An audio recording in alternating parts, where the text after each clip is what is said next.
हाँ जी, जितने भी अपने नॉर्मल रूटीन में लोग हैं जो ड्राई फ्रूट खाते हैं, आज उन सब के लिए अवेयरनेस मैसेज लेके आया हूँ। ध्यान से सुनिएगा, ध्यान से देखिएगा। सभी लोग जितने भी ड्राई फ्रूट खाते हैं उनके लिए अवेयरनेस मैसेज है। जितने भी लोग अपने रूटीन में, डेली लाइफ रूटीन में आलमंड्स और वॉलनट खाते हैं, उन सभी लोगों के लिए अवेयरनेस मैसेज है। आप सभी लोगों ने क्या सोच रखा है कि आप अगर आलमंड और वॉलनट्स को भिगो के खाओगे तो उसकी आप गर्मी बाहर निकालते हो। ऐसा कोई रीजन नहीं है। कभी भी आप आलमंड्स और वॉलनट को अगर भिगो के खाते हो तो उससे उसकी गर्मी बाहर नहीं निकलती। आप लोगों के मन में सबसे बड़ा वहम इल्यूजन आप क्या पाल के बैठे हो कि अगर आप सूखे आलमंड्स खाओगे तो उससे आपको गर्मी होगी, गर्मी की वजह से आपका डाइजेशन सिस्टम खराब होगा, उससे काफ़ी सारी बीमारियां हो सकती हैं, आपको आपकी बॉडी पे रिएक्ट कर सकती है चीज़ें आलमंड्स का और वॉलनट्स का। ऐसा कुछ नहीं होता है। मेन रीजन क्या है आलमंड्स के अंदर और वॉलनट्स के अंदर? आलमंड्स के अंदर होता है जो बादाम के अंदर एक एमिग्डालिन एसिड होता है।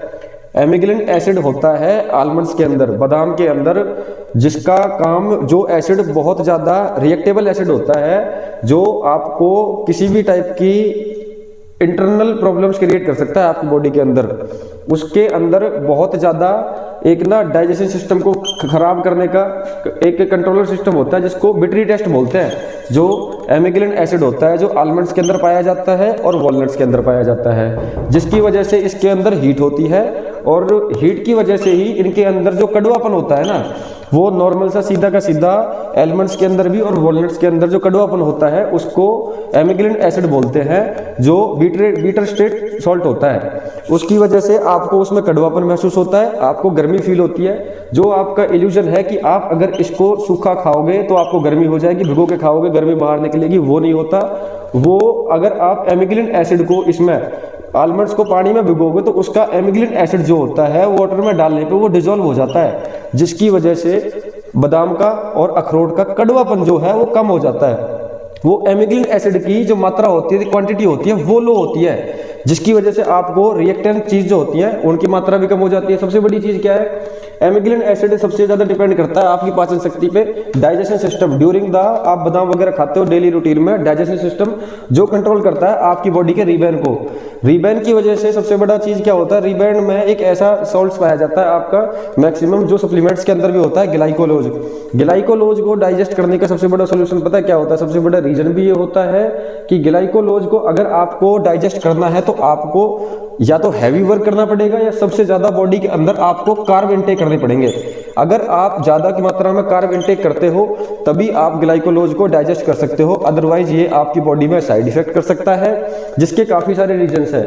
अगर आप अब अपनी लाइफ रूटीन के अंदर अखरोट और बादाम सूखे खाओगे, बगैर भिगोए खाओगे, ये कॉज हो सकता है डेंजरस आपके लिए कि आप ये डेथ का कॉज भी हो सकता है। आज की जो साइंटिफिक थ्योरी जो अब आ रखी है कि अब कुछ बंदों के डेथ के रीजन भी बन सकते हैं बादाम को और अखरोट को सूखा खाने से, ना भिगोने से। उसकी गर्मी कम नहीं होती, उसकी वजह से उसमें एमिग्लिन एसिड की मात्रा जो होती है वो कम होती है। ये एसिड बहुत ज़्यादा डेंजरस होता है, बहुत पावरफुल होता है, जिसके साफ साफ रीजन यही होते हैं कि बहुत से लोगों को डाइजेस्ट नहीं हो पाता, एमिग्लिन एसिड डाइजेस्ट नहीं हो पाता है। बोलते हैं गर्मी बन जाती है, गर्मी नहीं बनती है, एमिग्लिन एसिड बनता है। बीटर टेस्ट सॉल्ट इसके अंदर होता है जो रिबेन को कंट्रोल करके आपके ग्लाइकोलोज बॉडी में बढ़ाता है, कम करता है, डाइजेस्ट नहीं होते हैं, जिसकी वजह से आपको काफ़ी सारी अपने इंटरनल प्रॉब्लम्स होती है। कुछ लोगों को रिएक्ट भी हो जाता है, कुछ लोग जो है मतलब लॉन्ग टाइम पीरियड उनकी बॉडी को एक ना एब्जॉर्ब कर लेता है, जिसकी वजह से उबर नहीं पाते।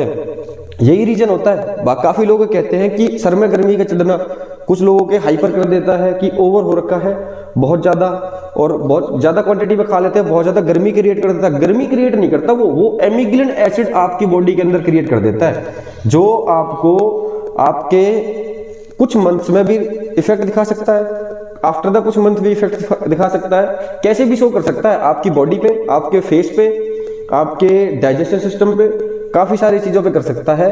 आपके लिए एक सिंपल सी गाइडलाइन है, आप अपने रूटीन के अंदर कभी भी वॉलनट्स या फिर आलमंड्स खाते हो तो उनको पानी में भिगोकर ही खाएं, अदरवाइज आपको आपकी हेल्थ के साथ में काफ़ी सारे इशू हो सकते हैं। सिंपल सी एडवाइस है, आप अगर इनको खाओगे तो ये डाइजेस्ट नहीं होने, आपका लीवर खराब होगा, आपका फेस खराब हो सकता है, आपकी बॉडी में रिएक्शन हो सकता है। ठीक है जी। तो वॉलनट्स मीन्स अखरोट अगर आप कभी भी खाते हो तो आप उनको भिगो के खाएं, उसकी गर्मी आप कम नहीं करोगे, उसके अंदर से एमिग्लिन एसिड कम करोगे, जिसके कंट्रोल सिस्टम आपकी बॉडी को लॉन्ग टाइम फिट रखेंगे, आपको रिएक्टेंट भी नहीं होंगे। अदरवाइज इसके जो साइड इफेक्ट है वो काफ़ी हार्मफुल हो सकते हैं। ये बहुत अच्छी एडवाइजरी भी है आप लोगों के लिए, क्योंकि नॉर्मल रूटीन में छोटे बच्चे भी खाते हैं, यंग एज के भी खाते हैं, ओल्ड एज के भी खाते हैं, सीनियर सिटीजन भी खाते हैं, सभी यूज करते हैं। तो आप इनको भिगो कर ही खाएं और एक लो क्वांटिटी में खाएं। अगर आप वर्क नहीं करते हैं, अगर आप वर्क करते हैं तो अकॉर्डिंग टू योर कैपेसिटी, जितना आपकी बॉडी कैपेबल है कंट्रोल करने के लिए उतना खाएं। अदरवाइज इनके साइड इफेक्ट्स जो है आपको कुछ वीक में भी शो हो सकते हैं, कुछ मंथ में भी शो हो सकते हैं, कुछ ईयर्स में भी शो हो सकते हैं। लेकिन जो भी अगर इनके बैड इफेक्ट अगर आपकी बॉडी पर पड़ेंगे तो वो आपको डिस्टर्ब कर सकते हैं, आपकी आने वाली नेक्स्ट जनरेशन पे भी पड़ सकते हैं। ये सिंपल सा रूल है, ये याद रखें सभी लोग। ये नहीं कि आप पे ही पड़ेंगे। इनके अंदर एमिग्लिन एसिड जो है, ये अगर नॉर्मल रूटीन में बंदा ज्यादा वाटर इनटेक करता है तो ही इसको डिसॉल्व कर सकता है अपनी बॉडी के अंदर। अदरवाइज ये लॉन्ग टाइम पीरियड चलता है, ये आप पे इफेक्ट करेगा, आपकी आने वाली जनरेशन पे भी इफेक्ट कर सकता है, उनकी बॉडी में, बॉडी के पार्ट्स में, उनके माइंडसेट पे, काफी सारी चीजों पे। तो रिमेंबर रखें कि आपको जब भी अपने रूटीन में आलमंड्स खाने, अगर आप कैपेबल हो, वर्क करते हो तो ही खाएं, आपको नीड है तो उनको यूज करें, और विदाउट भिगोए तो उनको खाना ही नहीं है। आपको जब भी भिगोना है, भिगो के ही खाना है, क्योंकि उनके अंदर से एमिग्लिन एसिड कम होगा। एमिग्लिन एसिड कम होगा तो कड़वापन अपने आप कम हो जाएगा। जो कड़वापन उनके अंदर से कम होता है वो एमिग्लिन एसिड कम होता है। आप लोग सोचते हो कि इसके अंदर से कड़वापन चला गया, गर्मी चलेगी, गर्मी नहीं जाती, एमिग्लिन एसिड जाता है, बीटा टेस्ट सॉल्ट जाता है, रिबेन करेगा, ग्लाइकोलोज की मात्रा जो है वो कम हो जाएगी। अगर ग्लाइकोलोज की मात्रा उसमें से कम हो जाएगी तो लो कार्ब में आप उसको डाइजेस्ट कर सकते हो, क्योंकि ग्लाइकोलोज तभी डाइजेस्ट होते हैं बॉडी के अंदर जब आप जिस डे आप हैवी वर्क करोगे या हैवी कार्ब लोड करोगे अपनी बॉडी में as a supplement, as a nutrition या अपनी डाइट से। क्योंकि ग्लाइकोलोज का सीधा सिस्टम है कि अगर कोई भी बंदा ग्लाइकोलोज अगर सप्लीमेंट में इनटेक करता है तो डाइजेस्ट नहीं कर पाएगा उनको, उसको उसके लीवर पे डाइजेशन सिस्टम में इफेक्ट करेगा, ड्यूरिंग द ईटिंग और डाइजेशन ड्यूरिंग द वर्कआउट उसको इफेक्ट करेगा। ग्लाइकोलोज को डाइजेशन का सीधा सिस्टम है, आपको हैवी कार्ब बॉडी के अंदर लोड करने पड़ेंगे, हैवी वर्क करना पड़ेगा। तो सीधा है, अगर आपको एमिग्लिन एसिड को भी डाइजेस्ट करना है तो मेन कॉज यहाँ आके आपका ग्लाइकोलोज पे जाता है। आपको हैवी वर्क करना पड़ेगा, हैवी कार्ब खाने पड़ेंगे। आप अपने रूटीन के अंदर सिंपल एडवाइजरी है, आलमंड्स खाने कंट्रोल करें, लिमिटेड खाएं, जितना हो सकता है भिगो के खाएं, बगैर भिगोए उनको ना खाएं। आपकी हेल्थ सेफ रहेगी, आपके लिए बेटर रहेगा। बाकी अच्छी अच्छी चीजें आपके पास आती है। ज्यादा से ज्यादा इस वीडियो को शेयर करना जो काफी लोगों तक पहुंचे जिनको नहीं पता है। बाकी थैंक यू।